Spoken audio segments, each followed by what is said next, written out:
The Pacific doesn't care about Academy Awards. This is the first truth you learn when you step off the small prop plane onto the crushed coral runway of Tetiaroa. The ocean doesn't know your name. The palm trees have never seen a streetcar named Desire. The trade winds blow the same way they did 1,000 years ago, indifferent to the concept of fame, wealth, or the particular madness that Hollywood calls success. It is March 1975, and somewhere beneath the canopy of coconut palms and breadfruit trees, in a simple bungalow with a thatched roof that leaks slightly when the rains come, lives the most celebrated actor of the 20th century.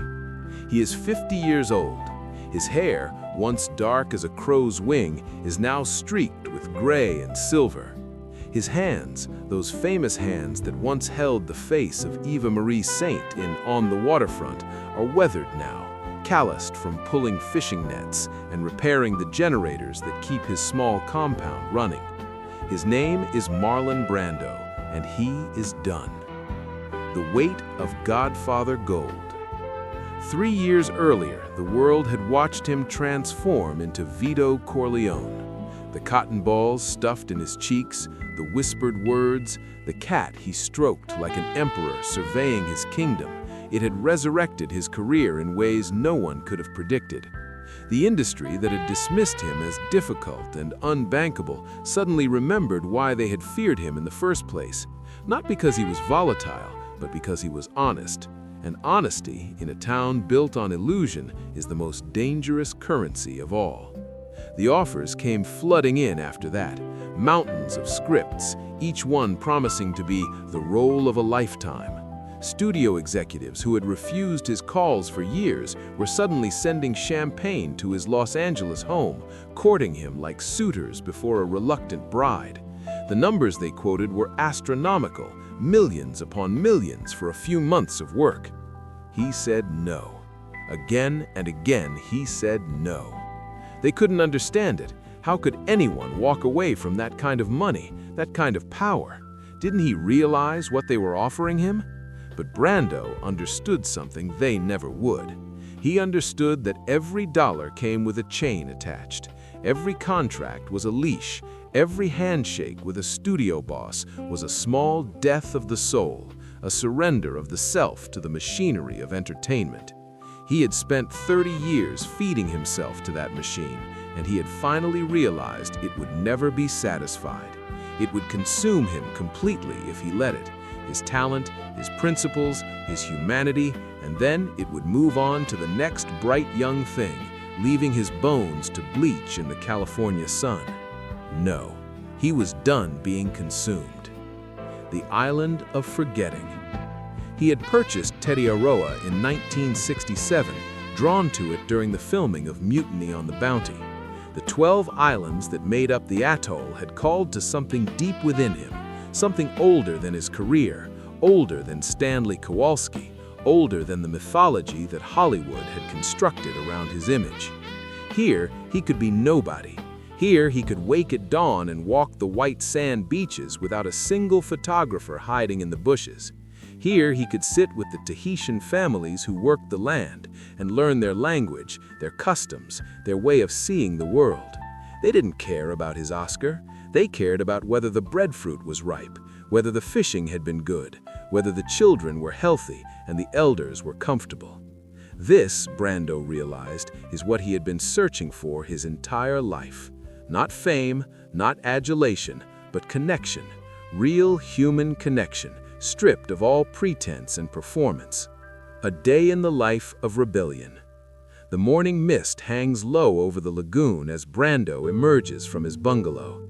He wears a simple linen shirt, cream-colored and slightly wrinkled, the kind of garment that costs nothing and means everything.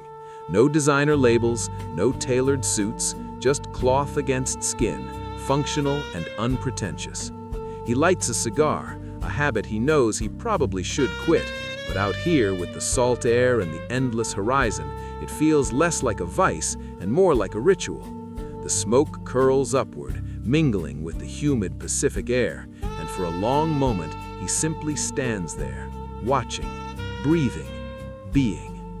There was a time when mornings meant call sheets and makeup trailers, when every hour was scheduled down to the minute by people whose job was to extract maximum value from his presence. Now his only schedule is the rhythm of the tides: high tide for swimming, low tide for exploring the reef, sunset for reflection. A young Tahitian man approaches, Tetiaroa's cousin perhaps, or a friend of one of the families who help maintain the island. They exchange words in a mixture of French, Tahitian, and the universal language of gesture and laughter. The young man is telling him about the fish he caught this morning, a massive mahi-mahi that will feed the whole compound tonight. Brando claps him on the shoulder, genuinely delighted, and in that moment there is no trace of Stanley Kowalski's brutish intensity or Don Corleone's calculating power. There is only a man sharing a moment with another man, connected by nothing more than the simple joy of a good catch. The call that wouldn't stop. Even here in this paradise of anonymity, the tentacles of Hollywood reach out. The shortwave radio crackles with messages from his agent, his lawyer, various producers who have somehow obtained the frequency and believe that persistence will eventually wear him down. Marlon, you have to hear this one. It's a guaranteed blockbuster. Mr. Brando, the director specifically asked for you. He won't make the film without you. The studio is willing to go to 8 figures, Marlon, for 12 weeks of work. He listens sometimes, lets the words wash over him like the waves that lap at the shore. And then he walks outside, looks at the palm trees swaying in the breeze, watches a frigate bird soaring on the thermals, and remembers why he left. It isn't that he hates acting. That's the part they never understood, the critics and the executives and the fans who assumed his retreat was some kind of elaborate tantrum. He loves acting, the real kind, the dangerous kind, the kind that requires you to reach deep into the darkest corners of yourself and pull out truths you didn't even know you were hiding. What he hates is the industry that has grown up around acting like a parasite around its host, the compromises, the politics, the endless soul-crushing need to be something other than what you are. Out here, he can be exactly what he is, a complicated man, neither hero nor villain, neither genius nor fool, but simply human, gloriously, messily, unapologetically human. The weight of weathered hands. Look at those hands. Once they were smooth and young, the hands of a promising actor from Omaha who had come to New York with nothing but talent and hunger. They had gripped Terry Malloy's pigeon coop in On the Waterfront. They had torn Blanche Dubois' illusions to shreds in Streetcar Dubois. They had held the reins of 1,000 imaginary horses, caressed the faces of 100 leading ladies, clenched into fists that never actually struck anyone, but somehow conveyed more violence than any real punch ever could. Now those hands are weathered, the knuckles are thick, the palms are rough. These are the hands of a man who has learned to work with rope and wood, who has hauled anchors and mended fences, who has discovered that there is a kind of satisfaction in physical labor that no amount of applause can provide. He looks at them sometimes, those hands, and wonders at the journey they have taken, from the stages of Broadway to the sound stages of Hollywood to this small island in the middle of nowhere. They have touched fame, fortune, scandal, tragedy, all the grand themes of a life lived at maximum intensity. And now they are content to touch simpler things: sand, seawater, the bark of a palm tree, the face of a child who doesn't know or care that he was once considered the greatest actor in the world. The philosophy of disappearance. Why 1975? The question hangs in the humid air like the mist that refuses to lift from the lagoon. Why this year of all years did Brando decide to fully commit to his exile? Perhaps it was exhaustion, the bone-deep weariness of a man who had been performing since childhood, who had never been allowed to simply exist without an audience. Perhaps it was disillusionment, the slow realization that Hollywood's promises of artistic integrity were hollow, that the system would always prioritize profit over meaning. Perhaps it was loss, the accumulation of personal tragedies that had marked his life, the failed marriages and troubled children, and friends who had burned out too bright and too fast. Or perhaps it was simply time. There is a season for everything, the old wisdom says, and perhaps 1975 was simply the season for Marlon Brando to stop running towards something and start running towards nothing, towards silence, towards stillness, towards the vast, empty, beautiful nothing of a life without cameras. The tough guy's quiet war. Make no mistake, this was an act of rebellion. The studio executives, with their spreadsheets and their marketing projections, believed they owned him. They had contracts and lawyers and all the mechanisms of corporate power. They believed, as powerful men always believe, that everyone has a price. That resistance is merely a negotiating tactic, that eventually everyone capitulates. They didn't understand that Brando had already paid every price there was to pay. He had given them his youth, his talent, his privacy, his peace of mind. He had let them turn him into a product, a commodity, a brand to be bought and sold and exploited for their profit. And now he was reclaiming himself, piece by piece, not through dramatic confrontation, but through the far more devastating weapon of simple refusal. No. Just that word. No. Quiet. Final. Absolute. No, I will not make your movie. No, I will not attend your premiere. No, I will not give your magazine an interview. No, I will not be the performing monkey you want me to be.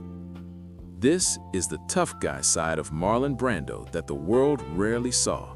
Not the physical toughness of Stanley Kowalski, but the spiritual toughness of a man who could walk away from everything the world told him he should want, who could look at millions of dollars and endless adulation and say, "This is not enough. This is not what I was born for. This is not the man I want to be when I die."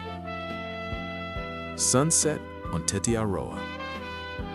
The sun is setting now, painting the sky in shades of orange and pink and gold that no cinematographer could ever capture. Brando sits on the beach, his bare feet buried in the warm sand, his tired eyes, those famously expressive eyes, fixed on the horizon where the sun meets the sea. He is thinking, perhaps, of the roles he will never play, the films that will be made without him, the legacy he is actively choosing to abandon. There is sadness in this, certainly. There is always sadness in letting go. But there is also peace. A deep, abiding peace that comes from finally, after 50 years of struggle and compromise and performance, simply being allowed to be. The waves roll in, eternal and indifferent. The trade winds blow, carrying the scent of tropical flowers and salt and distance. Somewhere in the compound, someone is playing a ukulele, the simple melody drifting across the evening air like a prayer. The final truth.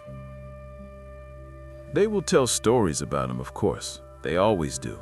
The entertainment press will speculate about his decline and his self-destruction and his refusal to engage with his own genius. They will frame his retreat as tragedy, as waste, as the cautionary tale of what happens when an artist refuses to play by the rules. They will be wrong, because here, in this moment, watching the sun disappear into the Pacific, Marlon Brando is not a cautionary tale. He is not a tragedy. He is simply a man who had the courage to choose his own story, to step off the stage that the world had built for him and find his own quieter stage, one with no audience but the stars, no script but the sound of the waves, no applause but the wind in the palms. He was a man who owned the world, but found his peace in the silence of the sea.